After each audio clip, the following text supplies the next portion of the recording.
नमस्कार दोस्तों, सर जी क्लासेस में आपका स्वागत है। तो इस वीडियो में हम लोग जनरल अवेयरनेस के जो सबसे मोस्ट इंपॉर्टेंट एमसीक्यू होंगे तो वो हम लोग डिस्कस करेंगे, जो कि आपका अभी एग्जाम होने वाला है एयरपोर्ट अथॉरिटी ऑफ इंडिया का।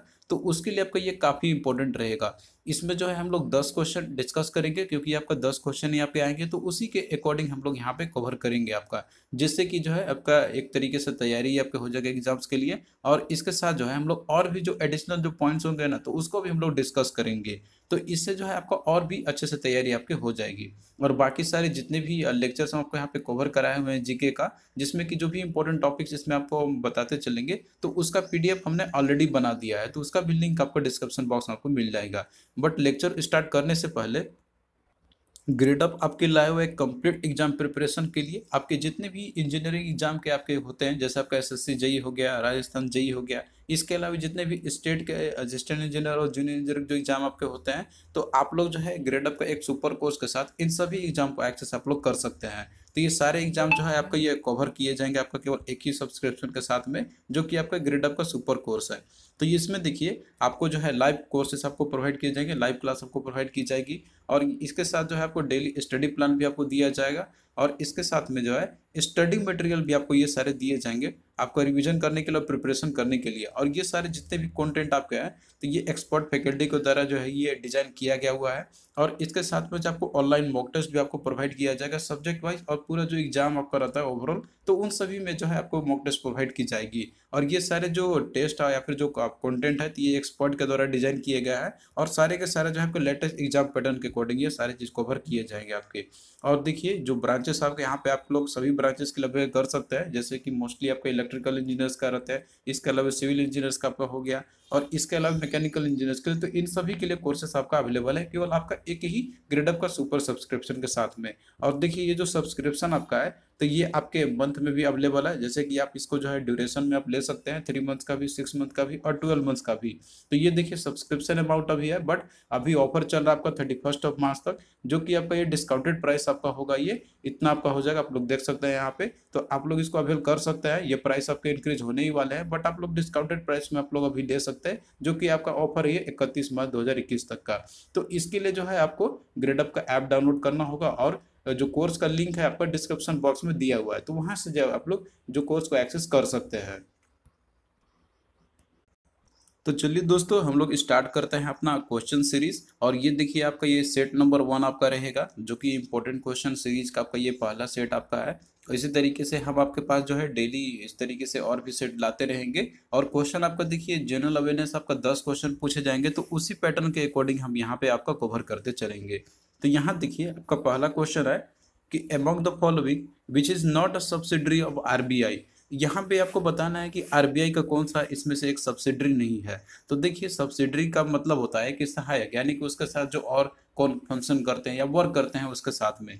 तो देखिए आरबीआई आप जानते हैं कि ये इंडिया का सेंट्रल बैंक है। तो ये जैसे बहुत सारी चीज़ों पे गवर्न तो करते हैं, मतलब बैंकों का ये बैंक होता है, और इसके अलावा क्रेडिट को कंट्रोल भी करता है, और बाकी जो मॉनेटरी पॉलिसी जो होती है, तो उन सभी को ये काम करने का करता है। तो इस तरीके से देखिए जो आरबीआई के साथ में और भी इसका सब्सिडरी होते हैं, जो कि उनका डिफरेंट पर्पस होता है, डिफरेंट पर्पस होती है उनका, जैसे कि किसी को हाउसिंग फाइनेंस करनी होती है, या फिर किसी को एग्रीकल्चर क्रेडिट करनी होती है। तो इन सभी के लिए जो है ये आरबीआई के साथ में सब्सिडरी के रूप में ये काम करते हैं। तो आरबीआई का अभी टोटल यहाँ पे टोटल 4 सब्सिडरी है, जिसमें कि आपका पहला यहाँ पे है deposit insurance and credit guarantee corporation, जिसका शॉर्ट में बोलते हैं हम लोग इसे DICGC बोलते हैं हम लोग। तो ये जो है आपका जो भी आपके अमाउंट डिपॉजिट होते हैं आपके बैंकों में, तो उनका जो है एक इंश्योरेंस की तरह ये प्रोवाइड, मतलब इंश्योरेंस आपको यही प्रोवाइड करती है आपके अमाउंट का।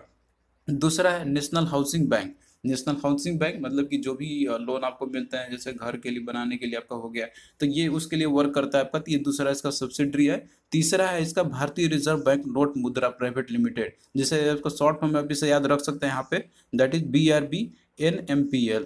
तो ये जो है जैसे कॉइन का या फिर जो नोट्स करेंसी नोट जो रहती है, तो उसकी प्रिंटिंग करती है। और चौथा है नाबार्ड है। तो नाबार्ड जो एग्रीकल्चर क्रेडिट के लिए मेनली रिस्पॉन्सिबल होता है। तो ये है आरबीआई के 4 सब्सिडरी। तो इसमें देखिए ऑप्शन में आपका यहाँ पर दिया हुआ है एनएचबी, जो कि आपका नेशनल हाउसिंग बैंक है, तो ये तो है ही आपका।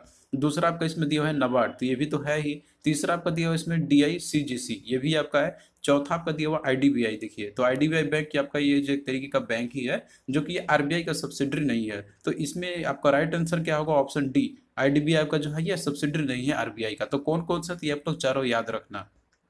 फिर उसके बाद देखिए अगला क्वेश्चन आपका है कि who has written the novel the discomfort of evening a story of a childhood grief. तो ये देखिए आपका एक करंट अफेयर से क्वेश्चन आपका है। तो ये डिस्कम्फर्ट ऑफ इवनिंग जो है, जिसमें कि एक चाइल्डहुड ग्रीफ के बारे में एक स्टोरी लिखी गई हुई है, तो ये लिखा गया हुआ है मारी के लुकास रेजनीबेल्ट के द्वारा। तो आपका राइट आंसर इसका देखिए आपका ऑप्शन ए हो जाएगा। और देखिए ये जो बुक्स एंड ऑथर्स के क्वेश्चन आपका है, तो ये जो बुक है आपका डिस्कम्फर्ट ऑफ इवनिंग, तो ये जो है बुक को मिला था इंटरनेशनल बुकर प्राइज 2020 का।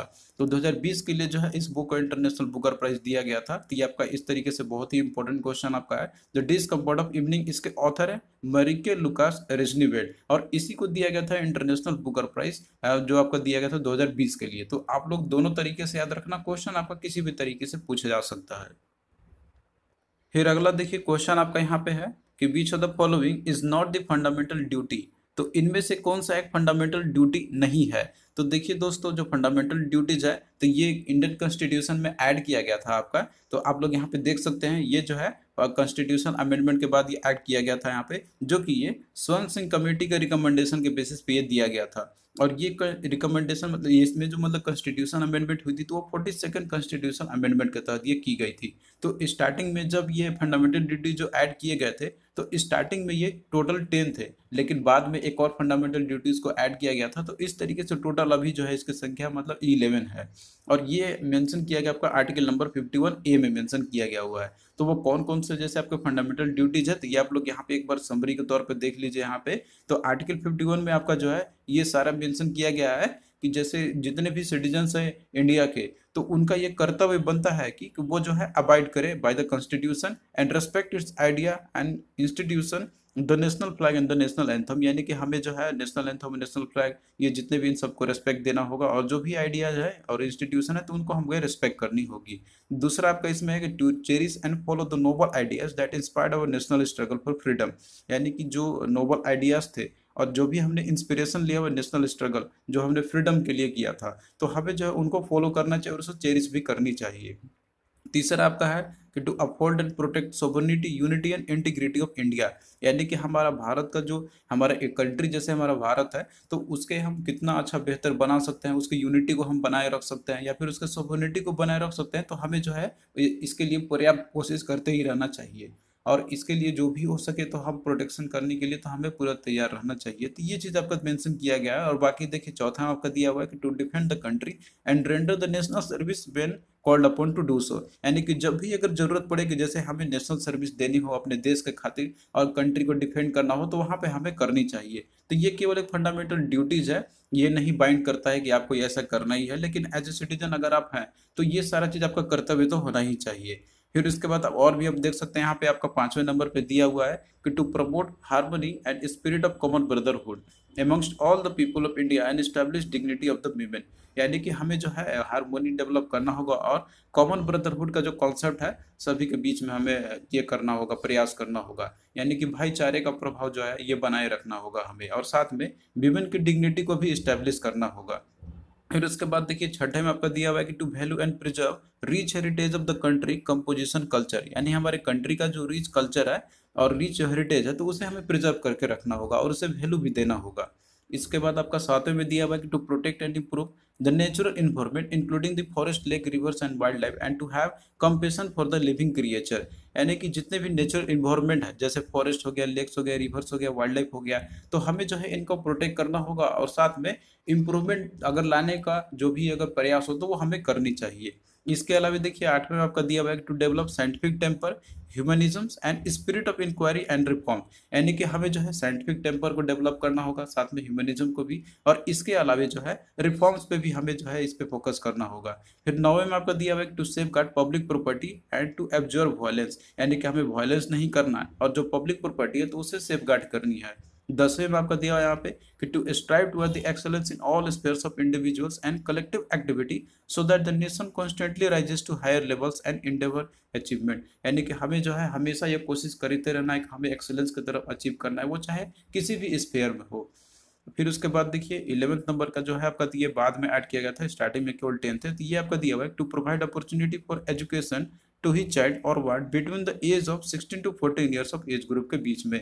यानी कि जो एजुकेशन हमें प्रोवाइड करनी चाहिए जो चाइल्ड है या फिर जो भी वार्ड है जो एज से लेकर 14 ईयर्स के एज ग्रुप के बीच में, तो उन्हें जो है हमें अपॉर्चुनिटी प्रोवाइड करनी चाहिए। तो ये देखिए लेटर ऑन ऐड किया गया था, जो कि इसे ऐड किया गया था 86 कॉन्स्टिट्यूशन अमेंडमेंट एक्ट ऑफ 2002 के तहत ये ऐड की गई थी। तो इस तरीके से टोटल 11 फंडामेंटल ड्यूटीज है जो कि मेंशन किए गए हैं आपके। तो इसमें देखिए यहाँ पे आपसे वही क्वेश्चन पूछा गया था यहाँ पे कौन सा फंडामेंटल ड्यूटी नहीं है, तो आपको जो है पूरा पता होना चाहिए 11 फंडामेंटल ड्यूटीज है, उसके बाद ही आप लोग जो है ऑप्शन को एलिमिनेट कर सकते हैं। तो इसमें देखिए safeguarding the public property ये तो आपका है ही, टू ओबे द पेरेंट्स। तो देखिए इसमें आपका दिया हुआ टू ओबे द पेरेंट, तो देखिए ये जो है फंडामेंटल ड्यूटी जो मेंशन नहीं किया गया है यहाँ पे, तो इसका राइट आंसर ऑप्शन बी आपका हो जाएगा। तो इसमें भले ही आपका नहीं दिया हुआ है जैसे ओबे टू पेरेंट, लेकिन हमें ओबे तो करना ही चाहिए, लेकिन फंडामेंटल ड्यूटीज में ऐड नहीं किया गया हुआ है, तो इस तरीके से आपका ऑप्शन बी राइट हो जाएगा। और बाकी जैसे इसमें दिया हुआ है to make compulsory education to children of 6 to 14 years, तो ये तो आपका मेंशन किया ही गया हुआ है। चौथा आपका इसमें दिया हुआ है to spread brotherhood among the people, तो ये तो भी आपका है ही इसमें। फिर देखिए अगला क्वेश्चन आपका है कि which of the following latitudes passes through India, तो इनमें से कौन सा लैटिट्यूड है जो इंडिया से पास करती है। तो देखिए यहाँ पे ऑप्शन में दिया हुआ equator, Arctic Circle, Tropic of Capricorn और ट्रॉपिक ऑफ कैंसर। तो देखिए दोस्तों अगर आपने वर्ल्ड मैप देखा होगा आपने अच्छे से, और जो मैप का पूरा व्यू है अगर आपने इसको अच्छे से देखा होगा तो क्वेश्चन को आपको करने में कोई दिक्कत नहीं होगी। और इंडिया मतलब किस पोजीशन पे और कहाँ पे लोकेटेड है, कौन सा मतलब रीजन में लोकेटेड है, तो इसके बाद आप लोग क्वेश्चन को आराम से कर सकते हैं। जैसे कि हमने आपको ज्योग्राफी में आपको पढ़ाया होगा वहाँ पे कि जितने भी इंपॉर्टेंट लैटिट्यूड्स है तो उनमें आपका जो 0 डिग्री का रहता है आपका लैटिट्यूड, इसे हम लोग इक्वेटर बोलते हैं हम लोग। और इसके ऊपर का जो रीजन होता है नॉर्दर्न हेमिस्फेयर, इसके नीचे का होता है आपका सॉर्दर्न हेमिस्फेयर। और यहाँ पे जो है आपका 0 डिग्री से ऊपर आप यहाँ पे जैसे बढ़ते हैं तो यहाँ पे 23.5 डिग्री नॉर्थ पे ये जो लाइन आपका रहता है लैटिट्यूड का, इसे बोलते हैं हम लोग ट्रॉपिक ऑफ कैंसर। तो ट्रॉपिक ऑफ कैंसर वो कौन कौन से कॉन्टिनेंट से पास करता है, कौन से कंट्री से पास करती है, तो ये आपको याद रखना रहता है इसमें। तो इंडिया से देखिए जो ट्रॉपिक ऑफ कैंसर है तो ये जो लैटिट्यूड है तो ये पास करती है। और इसके अलावा नीचे आप देखते हैं यहाँ पे 23.5 डिग्री साउथ में, तो यहाँ पे है ट्रॉपिक ऑफ कैप्रिकॉर्न है। और उसके बाद 66.5 डिग्री साउथ में आपका यहाँ पे है दैट इज अंटार्कटिक सर्किल, और ऊपर में आपका आर्कटिक सर्किल है। तो ये सारे जितने भी आपके जो लाइन्स है लैटिट्यूडनल लाइन्स है तो ये आपको याद रखना होगा, जो कि हमने आपको ऑलरेडी ये बताया होगा पहले भी। तो यहाँ पे क्वेश्चन जो आपसे पूछा गया था यहाँ पर आपका कि which of the following latitude passes through India, तो कौन सा पास करता है, तो इसमें आपका राइट आंसर हो जाएगा option D Tropic of Cancer. और बाकी देखिए ट्रॉपिक ऑफ कैप्रिकॉर्न आपका है या फिर आर्कटिक सर्किल इक्वेटर रहती है तो पास करता ही नहीं है। तो ये चीज आपको मैप के थ्रू ज्यादा क्लियर होगा। फिर देखिए अगला क्वेश्चन आपका यहाँ पे है कि which of the following was not a Mughal empire, Mughal empire इनमें से कौन सा नहीं है। तो इसमें देखिए ऑप्शन में आपका दिया हुआ है सफदर जंग दिया आपका यहाँ पे, हुमायूं दिया हुआ है, बहादुर शाह सेकंड आपका दिया हुआ है इसमें, ये 11 नहीं है सेकंड आप लोग कर लेना इसको। उसके बाद फिर डी आपका दिया हुआ है जहांगीर दिया हुआ है। तो देखिए दोस्तों हमने आपको लेक्चर जो आपको कराया होगा इसका, तो उसमें हमने आपको बताया था कि जितने भी मुगल एम्पायर है तो उसका लिस्ट आप यहाँ पे देख सकते हैं। स्टार्टिंग में आप लोग यहाँ पे देखिए जो बाबर से आपका स्टार्ट होता है लास्ट में होता है बहादुर शाह सेकंड से। तो इसमें आप लोग एक ट्रिक के थ्रू इसको आप याद कर सकते हैं। जो मुगल एम्पायर का जो रीजन था इंडिया में वो 1526 से लेकर 1857 तक था। तो इसको आप ट्रिक से याद रख सकते हैं भाजसा बी से, भाजसा बी से आप याद रख सकते हैं, जिसमें बी से आपका स्टार्ट होगा यहाँ पे बाबर आपका, और रेग ने आपको दिया हुआ है मतलब कि इनका कार्यकाल कब से कब तक रहा था। तो ये आपसे उतना नहीं पूछना था बट आप लोग ये सीरीज याद रख लेना। बी से आपका बाबर हो गया, ए से आपका यहाँ पे हुमायूं हो गया, फिर उसके बाद देखिए ए से अकबर आपका हो जाएगा यहाँ पे, जो कि सबसे यंगेस्ट रूलर था, जो कि 13 साल की उम्र में ही जो है ये राज्यपात किया था। फिर उसके बाद आपका जे से जहांगीर आपका हो जाएगा, फिर उसके बाद ए से आपका शाहजहां आपका हो जाएगा, फिर उसके बाद देखिए औरंगजेब है आपका। तो यहाँ पे मतलब कि ये जो प्रोफिशिएंट रूलर थे, इसके बाद जो भी रूलर आए थे तो वो उतने ज्यादा प्रोफिशिएंट नहीं थे। तो ये आपको लास्ट में याद रख लेना है यहाँ पे that is Bahadur Shah second का। तो ये लास्ट में आपका ये रहेगा यहाँ पर आपका, मतलब ये लास्ट मुगल इंपेरर थे बहादुर शाह सेकेंड। तो ये है सीरीज आपका, तो आप लोग जो इसी क्रम में याद रखना। और देखिए ये सारा जो लिस्ट आपका है तो ये जो है आपको इंपॉर्टेंट जी के टॉपिक्स का हमने जो एक पीडीएफ बनाया हुआ है एयरपोर्ट अथॉरिटी ऑफ इंडिया के एग्जाम के लिए, तो उसमें जो है आपको ये पूरे कंटेंट आपको मिल जाएंगे। जितने भी हम आपको एडिशनल जो चीज आपको बता रहे हैं तो ये सारा चीज हमने उस पीडीएफ में इंक्लूड किया हुआ है। तो इसका भी लिंक आपको डिस्क्रिप्शन बॉक्स में मिल जाएगा पीडीएफ का, तो आप लोग जो है वहां से पूरा कंप्लीट कर सकते हैं उसमें। तो इस तरीके से देखिए इसमें आपका दिया हुआ है कि कौन सा मुगल एम्पायर नहीं है, तो आपका ऑप्शन होगा यहाँ पे ए दैट इज सफ्दरजंग आपका हो जाएगा। बाकी ये तीनों हुमायूं, बहादुर शाह सेकेंड और जहांगीर, ये तीनों जो है मुगल एम्पायर है। फिर अगला देखिए क्वेश्चन आपका है कि who was the first governor general of Bengal. तो गवर्नर जनरल बंगाल, पहले गवर्नर जनरल कौन थे बंगाल के? तो देखिए इसका राइट आंसर आपका हो जाएगा यहाँ पे आपका, दैट इज वारेन हेस्टिंग्स। तो ऑप्शन बी आपका यहाँ पे राइट आंसर आपका हो जाएगा। और देखिए जो ब्रिटिशर्स जब इंडिया में आए हुए थे तो उन्होंने धीरे धीरे जैसे अपना पकड़ मजबूत करते गए, और उसके बाद फिर बंगाल पे जैसे एक वार हुआ था, तो उसके बाद जो है वहाँ पे उन्होंने एक रेगुलेटिंग एक्ट पास किया हुआ था ब्रिटिश पार्लियामेंट के द्वारा, जो कि ये पास किया गया था जून 1773 में। तो इसमें देखिए इन्होंने जो है एक एक्ट पास किया था जिसमें कि इन्होंने गवर्नर जनरल के साथ उपाधि के लिए, अपॉइंटमेंट के लिए प्रोविजन इन्होंने लाया हुआ था।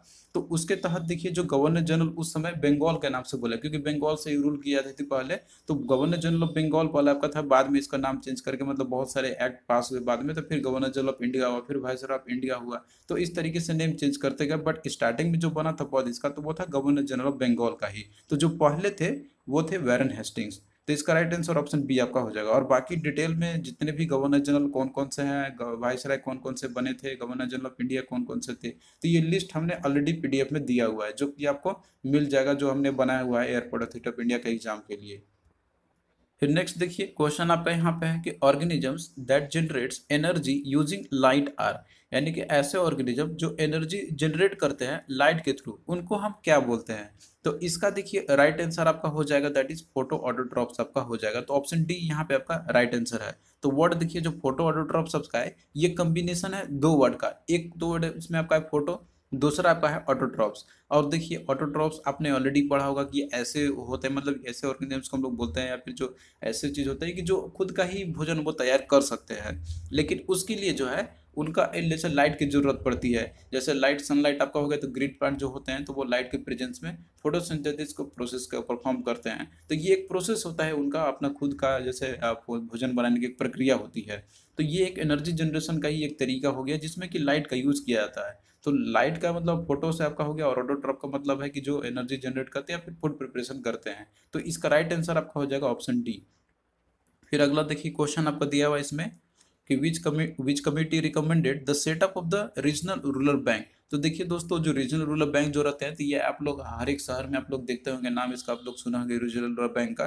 तो कौन से कमिटी ने रिकमेंडेशन किया था सेटअप करने के लिए? तो देखिए जितने भी आरआरबी है आपके अभी, तो ये जो इस्टेब्लिश किया गया था, तो इसके पीछे रिकमेंडेशन था नरसिम्हन का। नरसिम्हन जो थे ये इन्होंने कमिटी था, नरसिम्हन कमेटी के द्वारा ये रिकमेंडेशन किया गया था। और इन्होंने देखिए ये व्यू रखा था कि आरआरबी जो है ये एक बेहतर सिचुएटेड मतलब रहेंगे आपके, जैसे कमर्शियल बैंक से ये ज़्यादा अच्छे रहेंगे। और जितने भी कोऑपरेटिव बैंक आपके रहते हैं, जैसे अगर मान लो रूरल एरियाज में वहाँ पे अगर सर्विसेज देनी है बैंकिंग का, तो उसके लिए एक अलग से बैंक सेटअप करो जो कि रीजनल रूरल बैंक के नाम से जाना जाएगा। तो ये जो रिकमेंडेशन दिया गया था सेटअप करने के लिए, तो ये नरसिम्हन कमेटी के द्वारा की गई थी। तो ऑप्शन सी देखिए आपका यहाँ पे राइट आंसर आपका हो जाएगा। फिर नेक्स्ट देखिए क्वेश्चन आपका यहाँ पे है कि जीका वायरस, ये आपका वायरस हो जाएगा यहाँ पे, is transmitted by the same species of mosquito whose infected bite causes. तो इसमें देखिए जीका वायरस से आपसे पूछा जा रहा है कि ये जो है ट्रांसमिट होता है वो सेम स्पीसीज ऑफ मॉस्किटो से, जो कि जो करता है मतलब जो इन्फेक्टेड बाइट वो कर सकता है और भी दूसरे डिजीज का। तो इसमें आपका दिया हुआ मलेरिया, फाइलेरिया, इबोला और डेंगू दिया हुआ है। तो देखिए दोस्तों इसका राइट आंसर आपका हो जाएगा डेंगू। तो डेंगू जो मच्छर जो होता है, मतलब कि जो जिस मच्छर से होती है, तो उसी से जिका वायरस भी आपका ट्रांसमिट होता है। तो ये सारे जितने भी आपके जितने वायरल डिजीज आपका चाहे जिका वायरस या फिर डेंगू आपका है, तो इसके लिए जो कॉमन मॉस्किटो जो रिस्पॉन्सिबल होता है, तो आपका उसी के द्वारा ये होती है। तो यहाँ पे देखिए दोस्तों हमने लिस्ट तैयार कर लिया है डिजीजेस का, कि जितने भी आपके जैसे होते हैं, मतलब जो भी कॉजेज होते हैं, वायरस आपका हो गया, बैक्टीरियास हो गया, या फिर प्रोटोजोआस आपके हो गए, तो कौन कौन से ये डिजीज है, तो ये आप लोग नाम याद रखना, इनसे आपसे पूछे आते हैं। जैसे कि बात करें हम वायरस से होने वाला जो डिजीज आपके हैं, तो वो है एड्स हो गया, हेपेटाइटिस हो गया, dengue, Ebola, chicken pox, small pox, influenza हो गया, स्वाइन फ्लू हो गया, हाइड्रोफोबिया हो गया, मिजल्स हो गया, मम्प्स हो गया, जर्मन फीवर आपका हो गया, जिक्का वायरस हो गया, पोलियो, हग्स और रूबेला आपका हो गया। तो इसमें आप देख रहे हैं कि जो जिक्का वायरस आपका है और बाकी जो डेंगू है, तो ये वायरस होने वाला है, लेकिन ये जो है एक ही मच्छर जो होती है उसी के काटने से ही होती है। फिर उसके बाद देखिए यहाँ पे आपका दिया हुआ है डिजीज जो कॉज होती है बैक्टीरिया के द्वारा। तो इसमें आप लोग याद रखना टी से इसमें आपका स्टार्ट होता है, जैसे टाइफाइड, ट्यूबरक्लोसिस और टेटनस। तो ये 3 टी आप लोग याद रखना, एक साथ आपका आ जाएगा। इसके बाद आपका लेप्रेसी, कोलरा, वुफिंग कफ, निमोनिया, प्लेग, एंथ्रेक्स और डिप्थेरिया आपका हो गया। तो ये बैक्टीरिया से होने वाले सारे डिजीज है। उसी तरीके से प्रोटोजोवन से होने वाले डिजीज है, जिसमें कि आपका एक मेन है आपका मलेरिया है। तो इसमें कंफ्यूज नहीं होना, जो मलेरिया आपका प्रोटोजोआ से होने वाले डिजीज है। इसके अलावा काला आजार आपका हो गया, स्लीपिंग सिकनेस हो गया, पायरिया हो गया, लेशमैनियासिस हो गया और डायसेंट्री आपका हो गया। उसी तरीके से फंगस से होने वाला जो डिजीज है तो इसमें आपका हो गया जैसे रिंगवॉर्म आपका हो गया, स्कैबीज हो गया और एथलीट्स फुट हो गया। तो ये सारे लिस्ट आपका दिया हुआ है जो कि काफ़ी इंपॉर्टेंट है आपका एग्जाम पॉइंट ऑफ व्यू से। आप लोग जो है इसे याद कर लेना। तो क्वेश्चन आपका अगर आता है ना इनमें से कि कौन सा जैसे ये पर्टिकुलरली वायरस होने वाला डिजीज है तो आपका इन्हीं लिस्ट में से ही आपका आएगा। हमने सारे कॉम्बिनेशन को इसमें ऐड किया हुआ है और ये जो है आपको पीडीएफ में भी मिल जाएगा जो कि हमने बनाया हुआ है एयरपोर्ट अथॉरिटी ऑफ इंडिया का एग्जाम के लिए। लिंक इसका दिया हुआ है डिस्क्रिप्शन बॉक्स में। फिर देखिए क्वेश्चन आपका अगला यहाँ पे है कि flamingo festival is organise in which state. तो फ्लेमिंगो फेस्टिवल जो है तो ये कौन से स्टेट में ये ऑर्गेनाइज की जाती है। तो देखिए दोस्तों जो फ्लेमिंगो फेस्टिवल आपका है तो ये एक एनुअल इवेंट होता है जो कि ये पुलिकेट लेक में और साथ में जो नीलापट्टू जो बर्ड सेंचुरी है आंध्र प्रदेश का, तो ये वहाँ पे ये जो है ऑर्गेनाइज की जाती है। तो इसका देखिए राइट आंसर आपका ऑप्शन डी यहाँ पे आपका हो जाएगा। इसके अलावा देखिए दोस्तों जितने भी मेजर फेस्टिवल जो सेलिब्रेट किए गए थे करंट में रिसेंटली में जो, और हालांकि ये तो सेलिब्रेट किए जाते हैं उन सारे पर्टिकुलर स्टेट में, लेकिन जो रिसेंट में सेलिब्रेट किया था तो ये आपसे क्वेश्चन बनता है एग्जाम में। तो यहाँ पे आपका लिस्ट दिया हुआ है जो भी सेलिब्रेशन किए गए थे फेस्टिवल और ये कौन से स्टेट या यूनियन टेरिटरी से रिलेटेड है। तो यहाँ पे आप देख सकते हैं पहला आपका दिया हुआ है संगम युवा महोत्सव। तो ये देखिए जम्मू कश्मीर जो यूनियन टेरिटरी है इसमें सेलिब्रेट की गई थी। फिर उसके बाद अगला देखिए आपका है राष्ट्रीय संस्कृति महोत्सव है। तो ये जो है जबलपुर में मनाई जाती है ये मध्य प्रदेश में। फिर इसके बाद देखिए अगला आपका है सिरोही लिली त्योहार है। तो ये मणिपुर का है, ये फेमस फेस्टिवल आपका है। फिर उसके बाद अगला देखिए आपका नुआखाई फेस्टिवल है। तो ये उड़ीसा में सेलिब्रेट की जाती है। फिर अगला देखिए आपका यहाँ पे बोनालू और बथुआ कामा आपका है। तो ये तेलंगाना का ये फेमस फेस्टिवल आपका है। फिर अगला देखिए जो आदि महोत्सव आपका है तो ये लेह लद्दाख में सेलिब्रेट की जाती है। इसके अलावा एक और आपका है सिंधु दर्शन फेस्टिवल। तो ये भी लेह लद्दाख में ही मनाई जाती है। एक और आपका है लोसार जो फेस्टिवल आपका है तो ये लद्दाख में सेलिब्रेट की जाती है। फिर अगला देखिए जो हॉर्नबिल फेस्टिवल आपका है जो कि काफ़ी फेमस है, ये नागालैंड में सेलिब्रेट की जाती है। फिर मांडू फेस्टिवल जो आपका है ये मध्य प्रदेश का आपका है। फिर एक और आपका देखिए जाति जनजाति महोत्सव जो आपका है तो ये न्यू दिल्ली में सेलिब्रेट की जाती है। फिर इसके बाद अगला देखिए बलि यात्रा महोत्सव। तो ये उड़ीसा में सेलिब्रेट की जाती है। और इंटरनेशनल चेरी ब्लॉसम फेस्टिवल जो आपका है तो ये आपका जो है शिलोंग में मनाई जाती है आपका। फिर उसको अगला देखिए फ्लेमिंगो फेस्टिवल जो कि आपका ये आंध्र प्रदेश का है। और मंडाई फेस्टिवल जो आपका ये छत्तीसगढ़ का है। तो यहाँ पे लिस्ट आपके सारे दिए हुए हैं और ये आपको पीडीएफ में पूरा कंप्लीट आपको मिल जाएंगे जो कि हमने डिजाइन किया हुआ है इसके लिए। तो देखिए दोस्तों 10 क्वेश्चन आपके आएंगे यहाँ पे एग्जाम में, आपके एयरपोर्ट अथॉरिटी ऑफ इंडिया के एग्जाम में। तो आप लोग कोशिश करना कि आप लोग उसमें मैक्सिमम स्कोर करें आप लोग उसमें। और जो भी टॉपिक्स पूछे गए हुए हैं आपके प्रीवियस ईयर में और साथ में जो और भी इंपॉर्टेंट टॉपिक्स है तो हमने उसी को देखते हुए जो है ये कोर्स भी डिजाइन किया हुआ है जिसमें कि ये सारे कंटेंट आपको मिल जाएंगे जो हम आपको यहाँ पे करा रहे हैं। और बाकी क्वेश्चन तो एडिशनल आपका है ही यहाँ पे, लेकिन ये सारे जितने भी कंटेंट हमने आपको यहाँ पे दिखाए हुए थे ये सारे के सारे आपको पीडीएफ में मिल जाएंगे। तो आप लोग जीके अगर एटलीस्ट इतना भी तैयार कर लेते हैं ना तो आप लोग इससे हो रही कि आपका तो क्वेश्चन मतलब तो बन ही जाएगा एग्जाम में, क्योंकि देखिए जीके आपका बहुत ही भास्ट सेक्शन है। तो आप लोगों को अभी 10 नंबर के लिए पूरा कंप्लीट तो पढ़ने की जाने की जरूरत तो नहीं है और ना उतना टाइम भी है आपके पास। तो एटलीस्ट आप लोग इतना तो जरूर करके जाना जितना हमने पीडीएफ में आपको दिया हुआ है। तो आई होप कि ये लेक्चर आपको अच्छा लगा होगा और आप लोगों को अच्छा लगा तो आप लोग प्लीज कमेंट जरूर करना और साथ में जो है वीडियो को भी शेयर करना। और इसी तरीके से देखिए हम आपका आगे भी सेटअप के लिए लाते रहेंगे हम, जिससे कि आपका जो है एग्जाम का पूरी तैयारी होते रहे। तो आप लोगों को कैसा लगा ये लेक्चर आपको कमेंट करके जरूर बताना और अपने फ्रेंड्स को भी इस वीडियो को शेयर करना। तो चलिए दोस्तों मिलते हैं नेक्स्ट वीडियो में, तब तक के लिए बाय।